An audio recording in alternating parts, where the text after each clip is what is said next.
Welcome.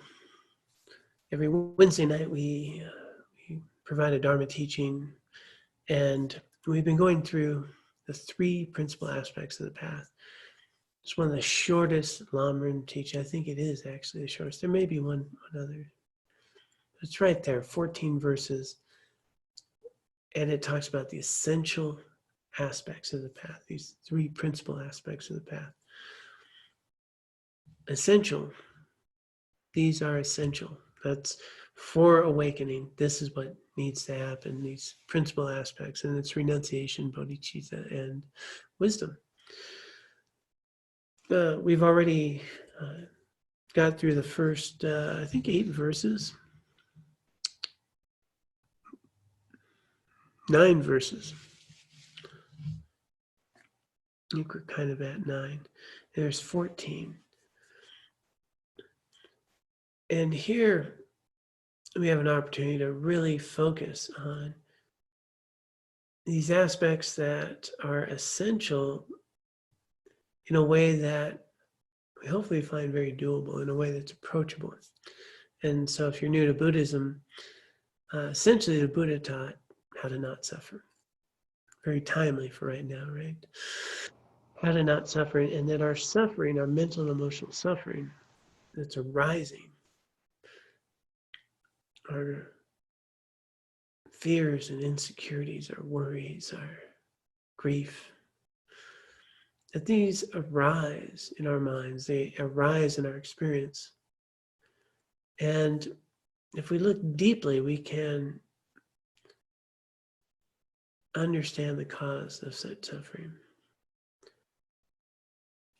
And we can eliminate it. And the whole point is, there's no cause, there's no result. If there's no cause to give rise to those mental and emotional states, they can't arise. And if we really start to focus, and again, nothing here is to be taken just because the Buddha said it. It's to be investigated. Like Robina Corton, she's a nun, she always says, a working hypothesis, work on a working hypothesis and check it out. See if it's true, see if it makes sense. And so modern psychology is catching up a little bit. A lot of these new breakthroughs, neuroplasticity and even gene expression. They've discovered it's very malleable, that my brain is not fixed, it's not, it's actually changeable. The neuroplasticity of the brain allows new neural pathways. Even my genes, it's not something that's dialed in. I have certain genes, the gene expression, how they express, whether they show up or not, and how they express dials up and dials down. We can really have an impact on our gene expression. We can rewire our brains, cultivate new habits and skills. And so everything is very malleable, and modern psychology and neuroscience is catching up to this. It's been foundational to Buddhism for a long time. Understanding that, and Buddhism is really going to say that the mind is primary. Mind is primary.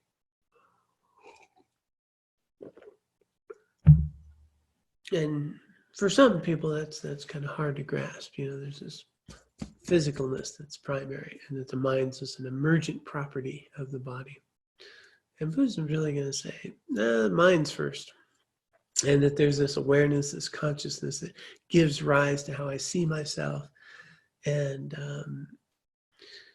based on how I've lived, based on the habits and conditions I've created karma. And this karma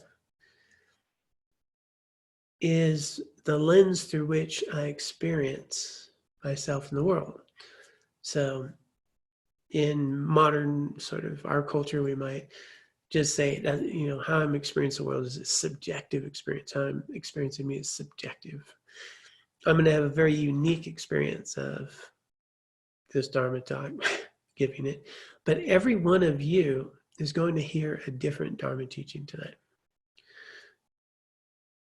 You might hear the same words, but it'll be internalized differently. And all of you will see me differently. Some of you know me rather well, some of you not so much, maybe some never. But you're all going to experience me differently.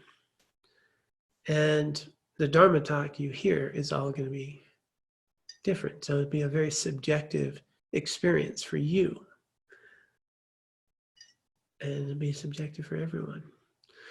And this is the starting point to start to tap into how things actually are versus how they appear. How they appear is very fixed, you know. I have a Dharma text here. These are words. They're the same words. You have the same words. If you download this Dharma text, you'll have these same words, the same text, the same black ink on a white paper. But you're all going to read something different. You're all going to read something different. And that's going to be based on your prior study, your prior experience, different relationships to some of the words, different relationships to whether, you know, a Dharma teaching or not. And this is important at the point we are in this text because we're moving now from renunciation, which is renouncing this confusion that we have around ourselves and, you know, this world that we see as this very objective, measurable place that we experience, like it's all fixed and we're all experiencing the same thing. And renouncing sort of delusional thinking that things exist in this particular way that I see them. And if I do this or that, I'll be happy. And if I do this or that, I'll be miserable. And if you treat me this way, I'll be happy. Or if you treat me this way, I'll be miserable. Thinking the causes for my happiness and suffering are out there. And not understanding that I'm bringing something to the party. That things do happen. There are events. But how I experience them has a lot to do with me. And whether I experience them in a pleasurable way or a very unpleasant way has a lot to do with me, not the event itself. Some people can endure pretty difficult times and not get too rattled. Some people, very minor things can rattle them. Two people experiencing the same events will, again, experience it very differently. So this first step of renunciation is renouncing the sort of inherent existence of me, John, this way, and you know, whether it's Dusty or Aaron, you know, I know who you are and I see how you are and that's how you are. And I know Aaron and I know Dusty and I have this fixed idea of what they're like. But I'm only ever seeing just a sliver of them, you know, and I'm seeing them through my own subjective lens. And so with renunciation, we start to renounce the sort of delusional thinking that people, places, things, events are the source of my happiness or suffering, and start to recognize that what I'm bringing to the people, places, events, I'm actually a major player in how I experience them. And that's based on the karma that I've created. And if I really start to get this, then wow, this is a game changer because I actually discover that the events in my life are not nearly as important as what I'm doing with the events in my life. And how I experience them is a result of my previous actions. So in Buddhism, I'm going to talk about multiple lives. So we were born and we came into this world with certain habits and tendencies, and they ripen. And so that's why kids in the same family or even twins might have different attributes and qualities and different talents even.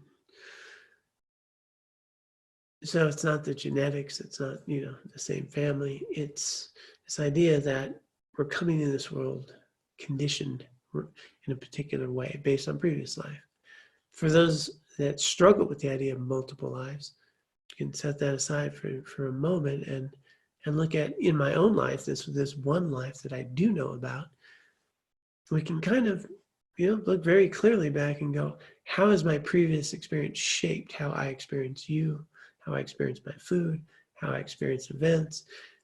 how does my environment impact the way I perceive the world? Who I was raised with, who I hang out with, the culture I was raised in, the small talk and the type of banter that I have, how does that shape how I label others and how I see the world? Well, we can start to see that my thoughts, habits, and tendencies are going to color my experience of this world.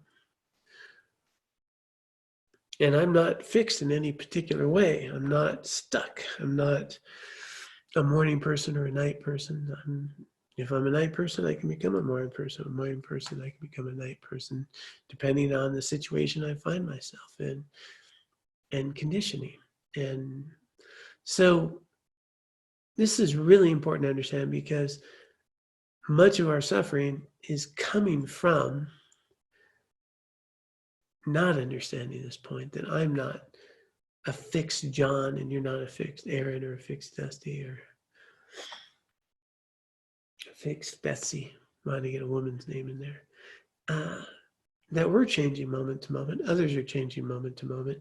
And how I'm experiencing you in a specific moment based on all the causes and conditions that gave rise to how I am feeling in a moment and how you're feeling in a moment, and the way I was raised and the types of people I've been around and how I fill you in, in my image in my mind is a very interdependent experience moment to moment.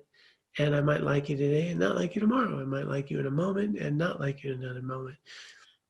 And I'll forget all of this because I'll just think, they did a really jerky thing and they're a jerk, or they did a great thing and they're a great, great friend. And then my great friend does something I don't like them. And then this person I don't like shows up in a really helpful way I'd never expected. And wow, I can appreciate them.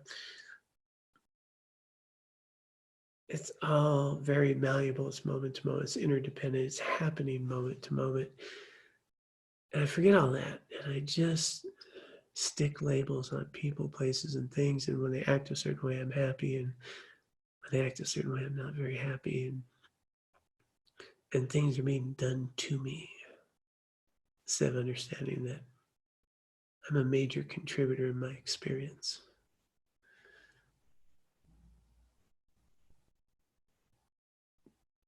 I mean, we can talk about it. It's usually pretty clear.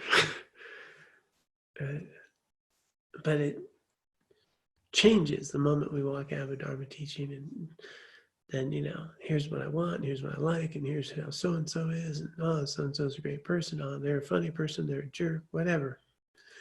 And then, we forget that even how I experience them, even with my conditioning, can change in a moment if I change my perspective. If I change what I attend to about that person. So modern psychology is catching on these cognitive behavioral therapies, starting to look at those cognitive distortions, the way we misperceive the world and the way we get hooked up. But this is, just rudimentary, basic principles of Buddhism. They've been, just noting that we create a lot of our own suffering. Buddhism would say you create all of your suffering, actually, not to be confused with pain, just mental and emotional suffering.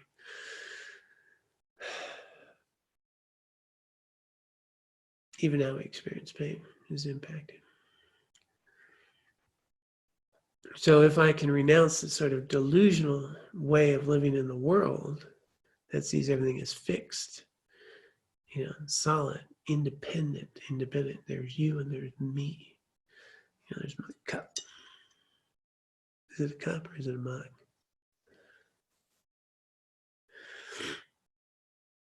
Or is that a mug? This is mine. My mug. It seems very independent, very separate. But if we look more deeply, we're going to find that it's a very interdependent phenomenon that I'm going to call a mug, a green mug, actually. And we may get to understand that a little bit more as we get in these next verses. But the point I'm trying to get here is that at the start, because we see things in a particular way, and they appear deceptively independent, as though they're not interdependent. I start trying to arrange the world so it can make me happy, which is actually one of the big sources of all suffering. And then I create karma around that. And then I get angry when things don't go my way, and I act out in particular ways. And that creates a karma. And these conditions keep happening. So I keep creating causes for unhappiness when I'm trying to find happiness.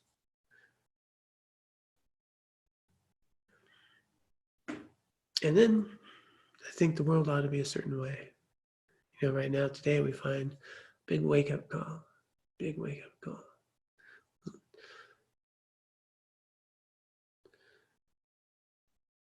This is not an unheard of time. This has happened before, but it's certainly an unexperienced time by us. And there is going to be quite a bit of an adjustment, quite a bit of struggle, quite a bit of grief. People are dying. People are scared. People are losing jobs. People are not knowing what to do. It's a very difficult time. And then the mind will say, well, you know, at some point we'll go back to normal. You know, there's another thought, we'll go back to normal. But there's no going back. The world that we have today is going to be different tomorrow, and it's going to be different the day after that. And when our COVID-19 experience does tamp down a bit, there's going to be a new, what we call normal, and a different way of living. And we don't know how long it's going to take. We don't really have control over how the world works in that way. And so we have this point right here where we can shatter a lot of misperceptions, thinking that, you know, how much influence I have over the world, or how the world should be, or take for granted the days that I have, thinking the world will be a particular way. These last few years have given us some opportunity to really discover that things we've never thought of happen, and things are changing all the time. And my mind will want to keep putting everything in a box. Like, this is the way it ought to be, and then it'll be normal. And if I just get this job, things will be okay. If, you know, I can just get through this week, then we're going to be okay. And, you know, wow, just, you know, if I can have that vacation, then, you know, I'll be fine. And if I get this surgery, then we'll be okay. And then it's the next thing. If I just get this next thing, then we'll be okay. And then what about this? And then what about that? And yet the mind keeps doing it, even though we've had all these experiences. We've had immeasurable experiences of wonderful events and seeming stability and resources and availability and love and good times. And here I am today, maybe not so comfortable, and thinking, boy, if I can just get through this.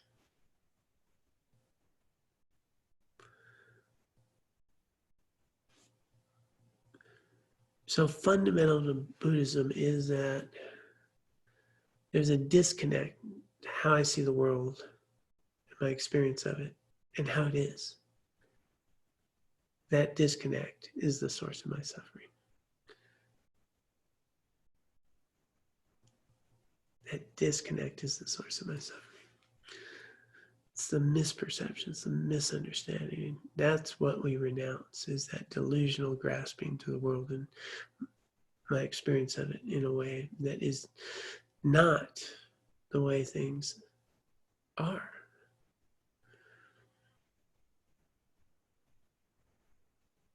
I forget it. I can have a nice talk about it and forget it in a minute. See things differently. So I'm going to pause right there and just see if anyone had any comments or questions. And if you would like to speak, there's a hand button next to your name, I believe. And Go ahead and stick that up, and I can give you audio. No, just give it a minute in case you have a question.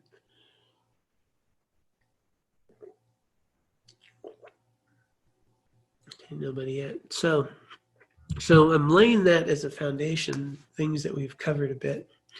And the next piece was bodhicitta, so renunciation, bodhicitta, this recognizing I'm suffering, so is everybody else. And, and everything I have in my life is because of them. I can't stand to see others suffer. I don't want to suffer. I want to get out of this web of confusion.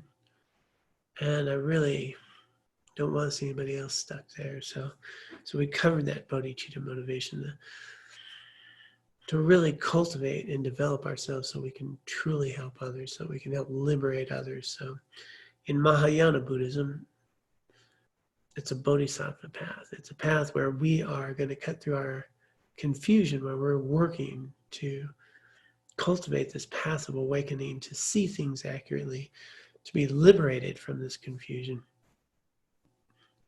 so we can help others, so we can be a source of freedom for others, not just so I can be free.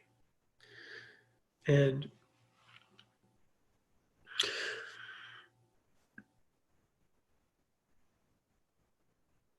I'll just tap into verse 8, unrelentingly tormented by the three types of suffering, right? So this suffering of change, this pervasive suffering, all arising from a disconnect from how things are and how I keep perceiving them.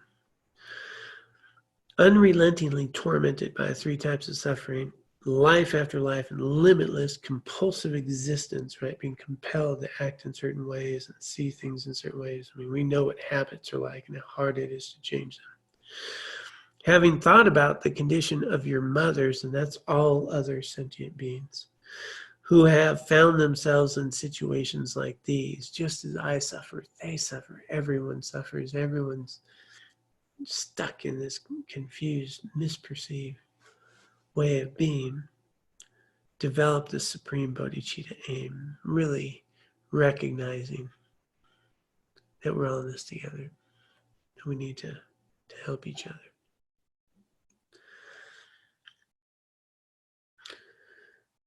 And then we come to the 9th verse, and this is where I think would be really helpful for us to spend our time here. Even if you have built up as habits, right, renunciation and bodhicitta aim. So renunciation of that confusion, bodhicitta, to be there for all sentient beings. Still, if you lack the discriminating awareness of realizing the abiding nature of reality, how things are, you will be unable to sever the root of your compulsive existence. Therefore, make every effort in the methods of realizing dependent arising. This is what liberates us. Realizing the abiding nature of reality. That's the whole point. That's the whole point of all Buddhism, is for us to see things as they are, for us to realize things as they are, not just see, but realize, to know who we are. And it's incredibly difficult to do.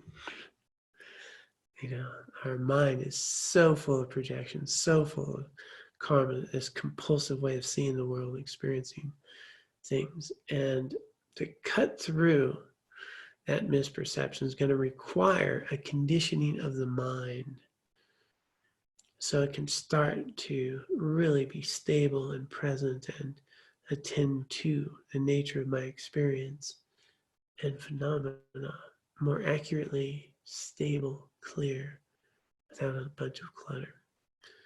So that requires a conditioning of the mind, and renunciation and bodhicitta are going to help be that conditioning, that fertilizer that gives rise. And this next piece ties it together. Anyone who has seen that the laws of behavioral cause and effect, karma, this cause and effect, regarding all phenomena of samsara and nirvana are never fallacious, never false, and who has had fall apart the sustaining supports of his or her cognitions aimed at inherent existence. So seeing the sustaining supports of my misperception of the way I've been cognizing, or the way I've been seeing it, the way I see it so solid.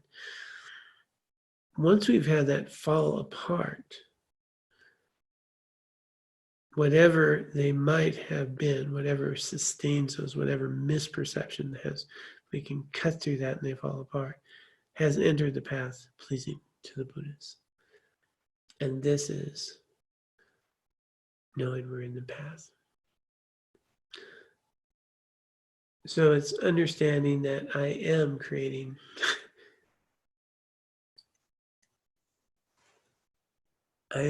the causes for my mental emotional suffering. Not that the events aren't playing a part or others aren't playing a part, but that I'm creating the karma, the lens to which I experience them, and that things are arising moment to moment, independent upon my attitude, my conditioning, and so forth, how I'm experiencing them. And combining that with that really heartfelt connection to others, this understanding that everything I have in my life is because of others, that we're all in this together, and as I suffer, you suffer.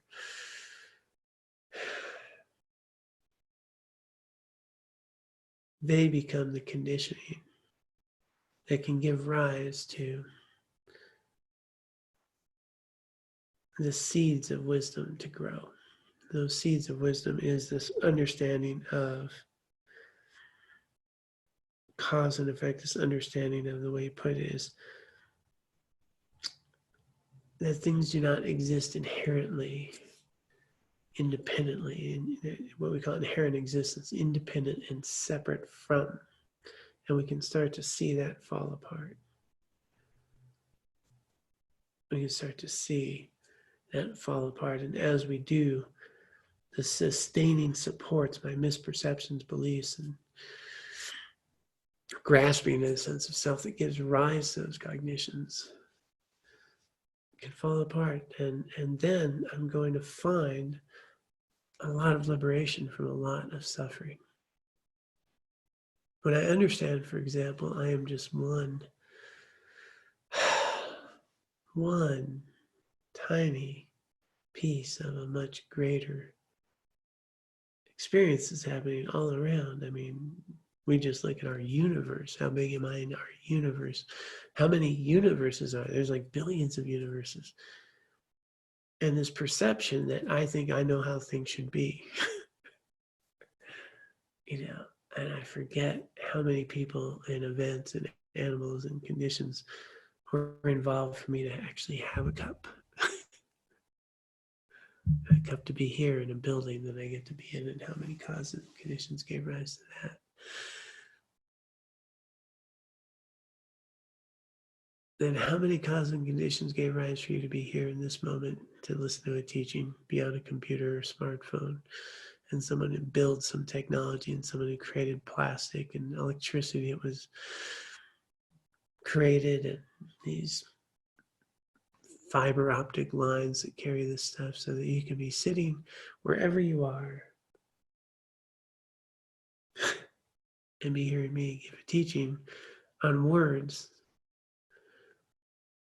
that I was taught by others who took their path very seriously and came out of Tibet. And, you can start to see the vastness of all the things that would start to come to being so that you could be at home hearing a teaching on the path of awakening from some guy who used to live under a bridge.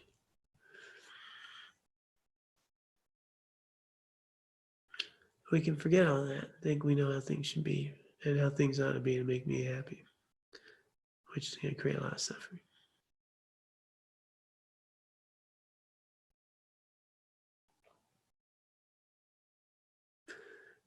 And when things don't go that way, when we think the world shouldn't have this or that, we don't even have an opportunity to rise to the challenge of the moment, to see how we can improve the moment, to recognize, yeah, right now there's some challenging times. And so this is the time where we can really cut through a lot of storytelling, cut through a lot of complacency, cut through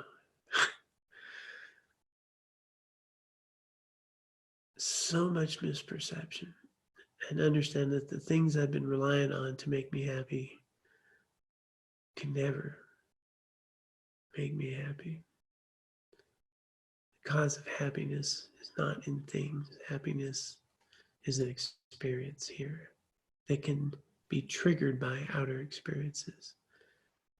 But the same things that might make me happy may not make you happy, and the same things that make you happy may not make me happy. It's not those things. And it's not having nice things or the good, stable job. A lot of people thought they had a good, stable job. Kind of wonder what they're doing right now. Some people that had lost what they thought was a stable job are in a job now that is in demand.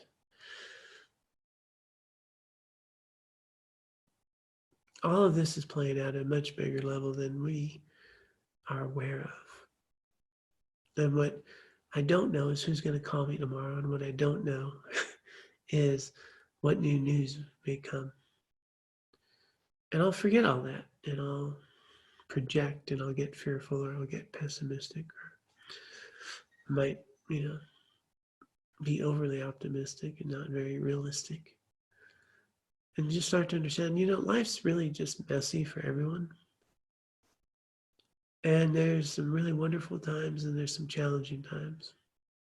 And what we're in now is a challenging time. And it requires wisdom and clarity to recognize our inner strength and resources, that these are opportunities for us to grow, to see clearly, to rise, to some understanding about the nature of others and events in the world we live in, to bring meaning and purpose to those events in ways that are lasting.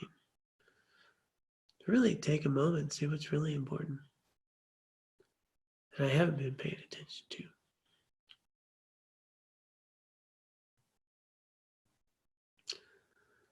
In adversity, there's opportunity for clarity. It's interesting, I often will say, when things are going well, we're not growing well. But when we hit a bump in the road, we start paying attention. And it's in challenging times that we really have so much more opportunity for clarity. So in here, let's take advantage of this opportunity. Set aside all the extraneous mental storytelling and clutter about how things ought to be and what I need to be happy, and start cultivating the cause for well-being, which is virtuous activity. And then now is a good time for virtuous activity. How can I be helpful? How can I be helpful? What's really important?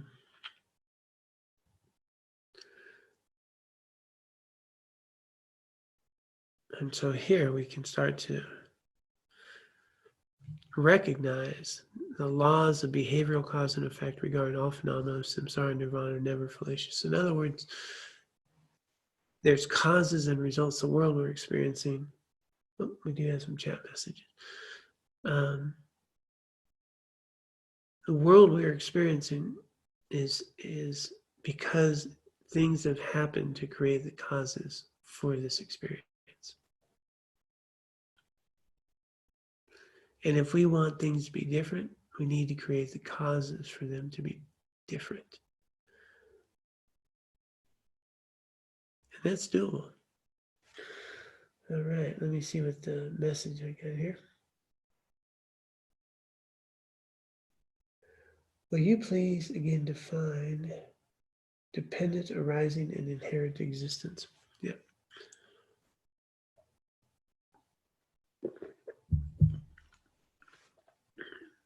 So we see things as independent and separate. so that they exist inherently from their own side, inherently. So something, I'm looking at a camera right now, that it's an inherently existent thing. It exists inherently from its own side as a camera. But that's not accurate, is it? That camera is a dependently arising item. As a matter of fact, if I look at the camera, and I point at the camera and I say, that's a camera. Well, what makes it a camera? Is it the plastic? Is it the lens? Is it the cord? You know, if you start taking it apart, when does it stop being a camera? And when you put it together, when does it start becoming a camera? And it looks very different than a lot of other cameras, I'm noticing. It's not an independent object, it's a dependent object. It's dependent upon all the parts that come together to create something that is a camera. And then is it a camera because it can, project an image? And well, what if it's broken and it can't project an image? Is it still a camera?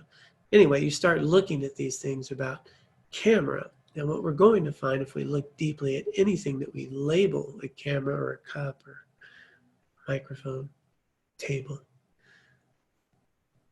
that they all are dependently, the idea of a camera, the label of a camera is in my mind. It's not there, right? Cat's not going to see a camera. My dog's not going to see a camera. Dog's going to see the same object.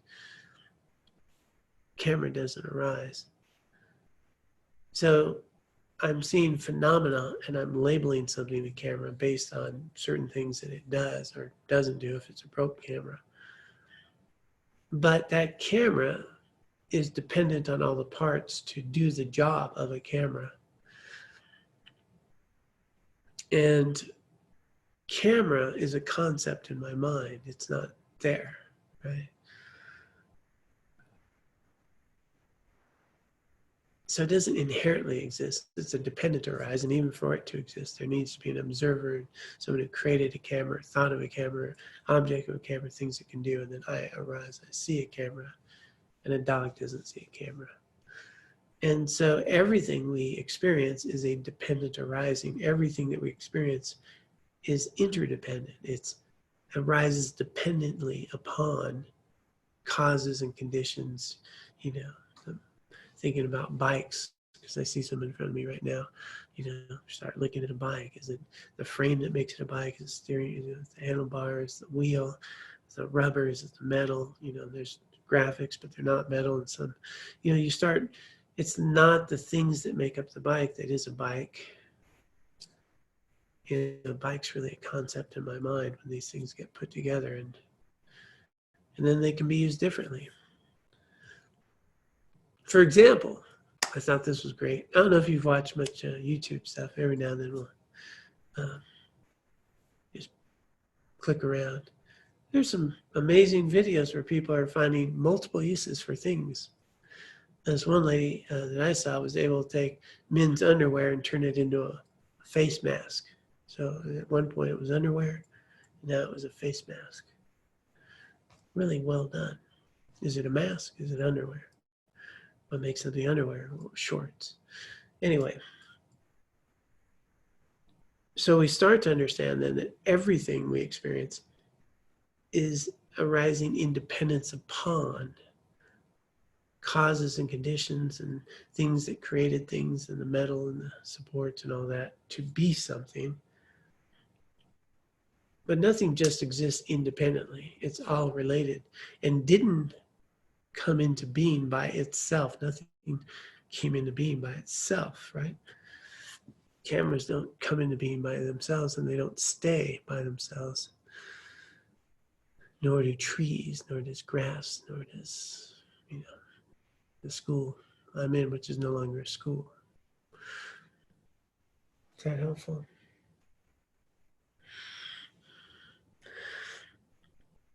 So where we're going here with this, which is to the wisdom piece, is to start to recognize that nothing is inherently existent and everything is dependently arising. due to a multiple of causes and conditions, including the observer, me.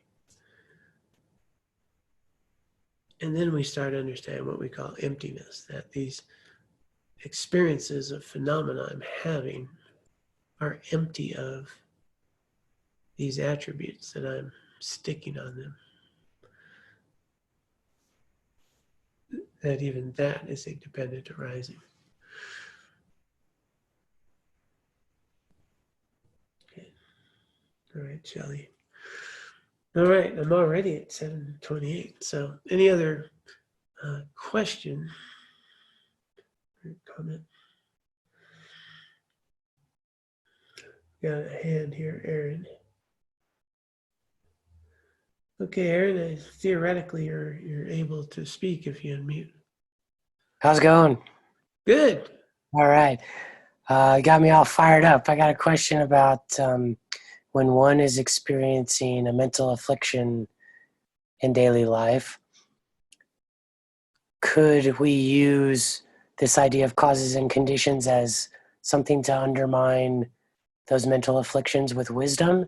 And do you have experience with some sort of basic technique around this for helping apply an antidote using wisdom in daily life?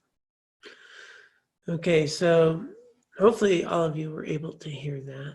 I heard it pretty well, so it may have come through the microphone well. So Aaron was asking about mental, when mental afflictions arise, he says he's fired up too. Mental afflictions, by the way, would be something like anger and resentment, and a mental affliction is something that's taken me out of my peace and out of my balance, and in an afflictive state. And you may have been there before. It could have happened, right? Worry, fear, anger, anxiety. And so these arise, and he's saying, could I then, if I bring this idea of dependent arising, to cut through of that mental affliction? And here's the thing about that. When I'm caught up in that state, it's really hard to do in that moment because I'm already swept away, right? So if I'm anxious or angry or whatever I am, I'm kind of in it, and it's very difficult to cut right through. However, it is actually quite doable, and there's all these antidotes for afflicted states of mind. So Buddhism teaches all these antidotes, right? Loving kindness, which is a nice antidote to anger and hatred. And then we have these tools and methods of psychology even around how to work with it when we're in it. And so those work at a level to sort of bring things down, this idea of gratitude, which is this really beautiful antidote that I can, bring my mind to. And there's all these techniques to work with an afflictive state. Just coming back to the body, right? Being aware of the body, becoming aware of that allows the mind to settle when I'm in a reactive state. When we're angry, so many people know what you do is you breathe and you take a walk and you allow it to come down.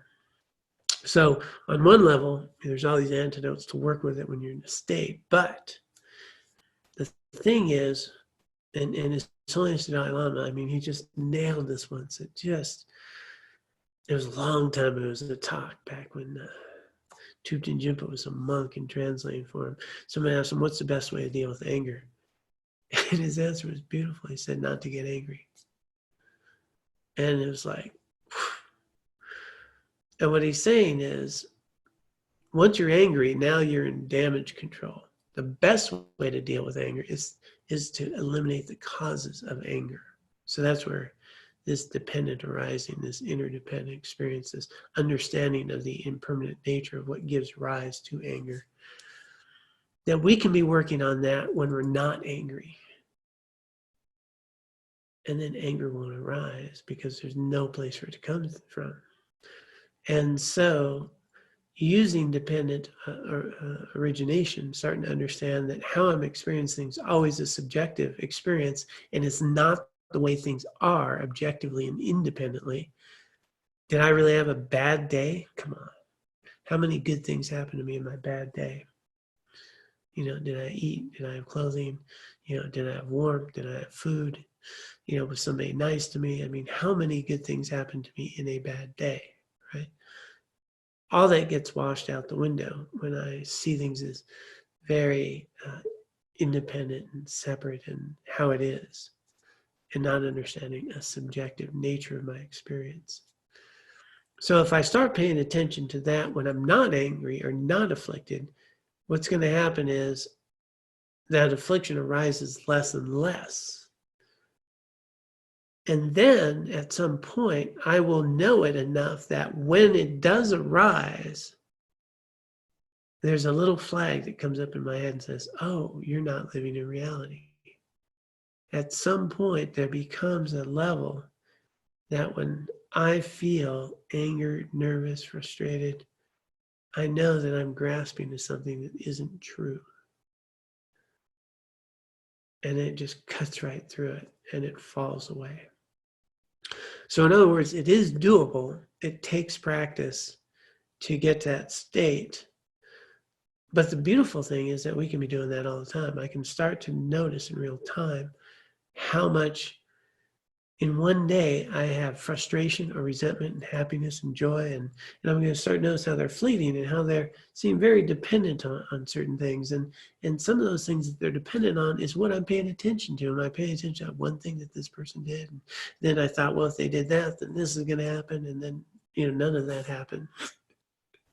Right? How many times have we been worked up over things that never happened? How many times in our life have we been worked up over things that already happened,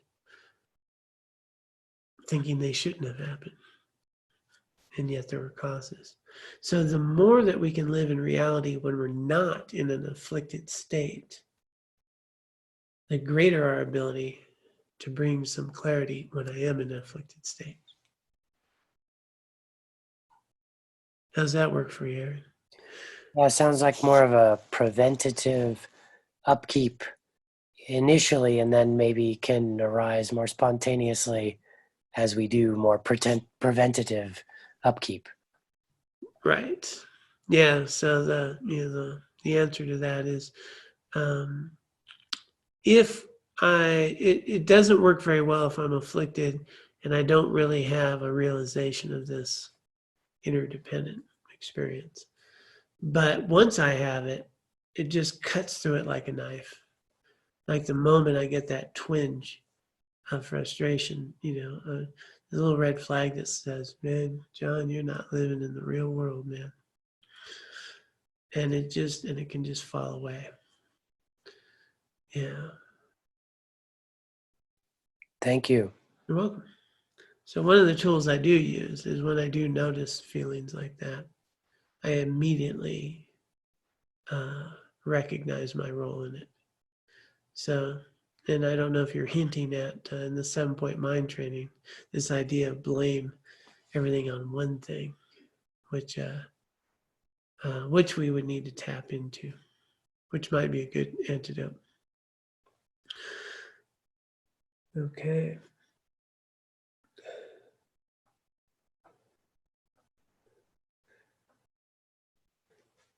We're a little bit over. So I want to wrap this up in something that's very practical. You know, right now, it's helpful to have some stability and instability, right? And so what's the point of knowing that, you know, the idea of a cup's in my mind? And how's this helpful when I'm still trying to figure out how I'm going to pay the bills tomorrow? How we find stability in unstable experiences, and by the way, is to recognize that everything's always unstable. Everything's changing moment to moment. It's always been that way. And I have a delusion that things get stable. And then I keep thinking that if I just get this thing right, we're all going to be okay. The stable job, the nice house, whatever it is. Times like this actually give us an opportunity to find stable ground. And that is,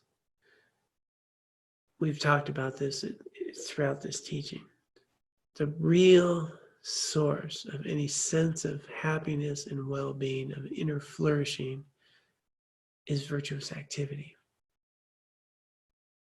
That, if we think of it from a karmic point of view, is planting seeds and conditioning for me to experience the world I'm living in ways that are more beneficial, more resilient, and even more joyful. Non-virtuous activity is going to create the conditioning for suffering, for me to have the same experience as someone else, but for me to really hurt around it. Now, thinking of that as some faraway philosophy, let's take it to something very grounded, which is every experience I have in the world as it is, what is happening in the world is happening, period, right? It is happening. And anything that's happening is offering me an opportunity to be a better human being, right? Is there anything that ever happens in my life that doesn't give me an opportunity to be a better human being, to cultivate some patience, some kindness, to be helpful, to discover some resiliency, some strength, to improve the world in some way? Yeah, everything. And when things are challenging, and I can rely on one thing, is that whatever's happening, it's happening now. What's always going to matter is how I show up for it. How I show up for it. That's reliable. How I show up for it, what I'm going to feel tomorrow, the next day. And in times like this, we have an opportunity to show up in ways that not only allow us to feel better about who we are in a moment, we're planning the conditionings for the path of awakening, for the conditions to be in places where I can receive the fertilizer that gives more clarity to my mind and the seeds of wisdom. And so we do have this incredible opportunity right now to be selfless instead of selfish, right? So that's where the mental and emotional suffering is coming from, what's being happening to me instead of what's happening to all of us. And instead of asking, what about me, we can really discover the power of we together, this interdependent experience that we are all in together. And when I'm part of something bigger, then I understand I have choices and options and freedom. And if I let go of how I think I would be happy if I kept my house or my job or this or whatever that is, as though that is the source of my happiness, well, I'm free to actually respond to what is happening in ways that are meaningful. So the invitation here is to cut through the attachment of the misperception that we need the world to be a particular way for us to be okay. And start understanding that as I work on my inner qualities, I'll have all the resources and resiliency to deal with the outer experiences. That what I'm doing here has an impact on out there, instead of trying to change that so I can be happy. So the question is, for us every day, how do we accept life as it's happening as accurately as possible without the misperception of how it needs to happen a particular way for me to be happy? What can I contribute to this experience that's going to allow me to see more clearly, to be more helpful, and to bring meaning and purpose to my day? And right now we have a lot of opportunity for that. All right, let's go ahead and dedicate the merit and wisdom that we have accumulated here today for the benefit of all sentient beings. Let us dedicate the merit and the wisdom we've accumulated here today and throughout our lifetimes for the benefit of all sentient beings. May all sentient beings be free of suffering, find their liberation. May we be able to use the merit and wisdom accumulated here today and throughout our lifetimes to help us see more clearly, develop our path, recognize our true nature, attain enlightenment for the welfare of all beings. And may we also dedicate the merit and wisdom accumulated here today and throughout our lifetimes for the long life of all spiritual teachers of all spiritual traditions that are authentically teaching a path of no more suffering. May they live long, may their teachings flourish.